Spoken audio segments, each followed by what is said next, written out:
சட்டமன்றத்தில் கைப்பட நான் அரசு தலைமை குரடாகவும் இருந்திருக்கேன். சட்டப்பேரவை விதிகள் ஓரளவுக்கு எனக்கு தெரியும். சட்டமன்ற உறுப்பினர்கள் தன் கைப்பட கடிதம் எழுதி சட்டப்பேரவைத் தலைவருக்கு வழங்கணும். டைப் பண்ணி கையெழுத்து போட்டால் செல்லாது. ஏன்னா முழுமையாக அவர்கள் கைப்பட எழுதி தான் அது விருப்பத்தோடு செய்கிறது. அதற்கு பிறகு ஏன் நீங்கள் ராஜினாமா செய்கிறீர்கள் என்பதற்கு சபாநாயகரிடத்தில் விளக்கம் சொல்ல வேண்டும். இந்த விளக்கமெல்லாம் கொடுத்துருக்காங்க. இது வேண்டுமென்றே குதிரை பேரம் என்று சொல்லி வழக்கு தொடுத்திருக்கிறார்கள். அதில் ஸ்டே கொடுத்துருக்குறாங்க. கவர்மெண்ட் தரப்பில் இருந்தும் சுப்ரீம் கோர்ட்டுக்கு போகிறதுக்கான பணிகள் நடைபெற்று கொண்டிருக்கிறது. அப்போ சுப்ரீம் கோர்ட்டினுடைய தீர்ப்பு இறுதியானது. எந்த மக்களால் தேர்ந்தெடுக்கப்பட்ட சட்டமன்ற உறுப்பினரை நீங்கள் ராஜினாமா செய்யக்கூடாது என்று யாரும் நிர்பந்திக்க முடியாது. இது அவருடைய சொந்த விருப்பம்.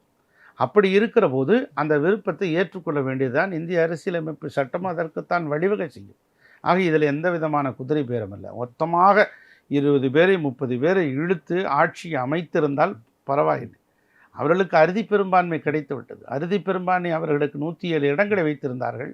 ஒரு இடம் வாக்களிக்க முடியாத ஒரு சட்டமன்ற உறுப்பினர், திருப்பத்தூர் சட்டமன்ற உறுப்பினர், 106 இடங்கள். 106 இடங்களை நீங்கள் வைத்தால் இந்திய கம்யூனிஸ்ட் கட்சி 4 இடங்கள், காங்கிரஸ் கட்சி 5 இடங்கள், விடுதலை சிறுத்தைகள் 2 இடங்கள் மற்றும் இருக்கக்கூடிய கட்சிகள்லாம் அவருக்கு ஆதரவு தெரிவித்த போது அவர் அப்போதே வெற்றி பெற்று விட்டார்.